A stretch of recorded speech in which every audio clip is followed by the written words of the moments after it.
প্রস্তাবিত গঠনতন্ত্রে আমাদেরকে অপমান করা হয়েছে। যতদিন এটা না করবে আমরা আমাদের আন্দোলনটা চালিয়ে যাব। এই গঠনতন্ত্র অ্যামেন্ডমেন্ট কমিটিটাও পরিবর্তন চাই আমরা। আসলে যে যে যে জিনিসটা করা হয়েছে গঠনতন্ত্রে, সেটা আমাদের ক্লাবগুলিকে সবাইকে অপমান করা হয়েছে, এক নাম্বার। যে আর একটা জিনিস হলো একটা সেটেল ইস্যু, যে ইস্যুটা অনেক সময় মানে কমিটি হয়তো এই কথায় আসছে যে ডিরেক্টর কথা প্রেসিডেন্ট থাকবে একজন, অথবা president, vice president, joint secretary একজন থাকবে, এগুলি হতে পারে। কিন্তু আমাদের যে সংখ্যাটা, যে ক্লাবের যে অবদান, আমাদের বিশেষ করে ঢাকা লিগের ক্লাবগুলির যে অবদান রেখেছে ক্রিকেট উন্নয়নে, খেলা সৃষ্টিতে, এবং এটা স্বাধীনতার পর থেকে অদ্যাবধি, তাদের সবাইকে কিন্তু এই গঠনতন্ত্রটা, যে সংশোধনী গঠনতন্ত্রে, প্রস্তাবিত গঠনতন্ত্রে আমাদেরকে অপমান করা হয়েছে। অর্থাৎ আমাদের এই 12 জন বোর্ড ডিরেক্টর থেকে আমাদেরকে 4 জনে নিয়ে আসা হয়েছে, এবং কাউন্সিলের সংখ্যা দেখেন 76 থেকে 30 জনে নিয়ে আসছে।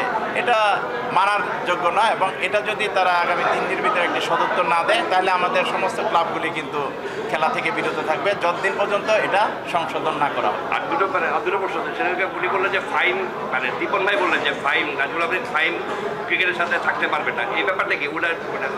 আসলে এটা সরকারের সিদ্ধান্ত, তবে উনি যে কাজটা করেছে এটা সবাইকেই একটা বিতর্কের মুখে ফেলে দিয়েছে।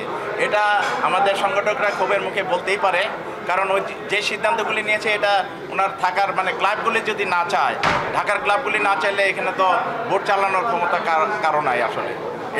এটা এবং যৌক্তিক কারণে, অযৌক্তিক কোনো কারণ হতো তাহলে আমরা এটা মানতাম না, কিন্তু এটা যৌক্তিক কারণ যে আমাদের সমস্ত ক্লাব সংগঠক এবং ক্লাবগুলিকে ইনসাল্ট করা হয়েছে এটার মাধ্যমে।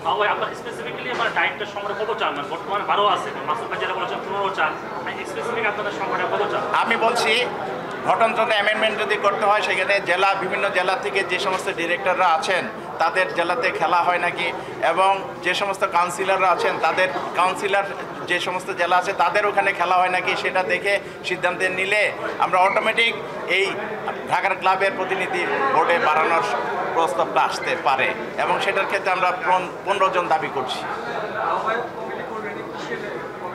এটা আমাদের সিসিডিএম একটা আমাদের বোর্ডের একটা সংগঠন সিসিডিএম, আর আমরা করছি Dhaka cricket club organizer association, একটা কল্যাণ সমিতির।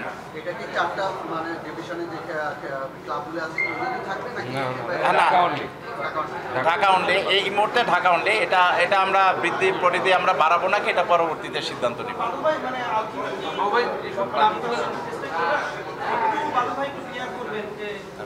কিভাবে এটা সমস্যার সমাধান আপনারা দেখতে চান?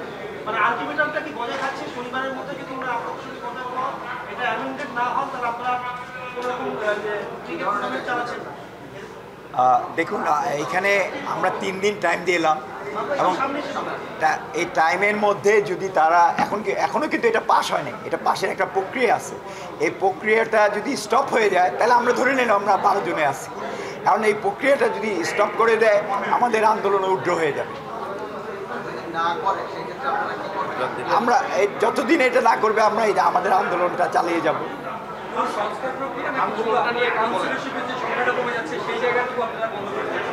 গঠনতন্ত্র অ্যামেন্ডমেন্ট যেটা করছে, সেটাতে এখন কাউন্সিলর এবং বোর্ড ডিরেক্টর নিয়ে আমরা কথা বলছি, এবং যদি অ্যামেন্ডমেন্ট করতে হয়, আরও অনেক বিষয় আছে, অনেক সুন্দর সুন্দর বিষয় আছে, সেইগুলিতে হাত না দিয়ে শুধু এই জায়গাটা হাত দিয়েছে, এটাই আমাদের মানে বিবেচ্য বিষয়, যে এখানে কেন এরকম একটা মানে বোকার মতো একটি সিদ্ধান্ত নিন।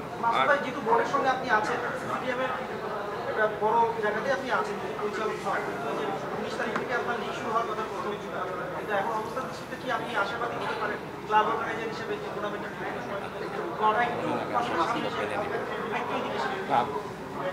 ব্যাপারটা তো আসলে আমি আগেও বলেছি, আমি সিসিডিএম এর সিনিয়র ভাইস চেয়ারম্যানের আগে কিন্তু আমি কাউন্সিলর, আগে কিন্তু আমি ক্লাব।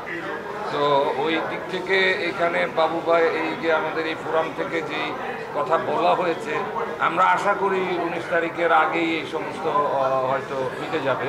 যদি মিটে যায় তাহলে তো ভালো, আমরা আশা করি মিটে যাবে। আর যদি তা না হয়, সেটা এই ফোরাম থেকে যেই আন্দোলনের কথা বলেছে হয়তো সেটাই হবে।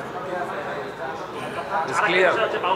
যে আপনারা তো বললেন যে বিষয়টা প্রস্তাবনা দিলেন, আপনারা ফাইন্ডে করেছেন যে আসলে প্রধানত আহ্বায়ক যে কমিটি করেছে অসংবিধা আছে, ক্রিকেটে কোনো স্টেক হোল্ডার নাই, এই কমিটিকে আবার রিফর্ম করার মানে প্রেসিডেন্ট বসবেন। ডেফিনেটলি, যেহেতু তারা এই ধরনের একটি সিদ্ধান্ত নিয়ে সবাইকে বিতর্কের মুখে ফেলে দিয়েছে, সেই ক্ষেত্রে এই গঠনতন্ত্র অ্যামেন্ডমেন্ট কমিটিটাও পরিবর্তন চাই আমরা।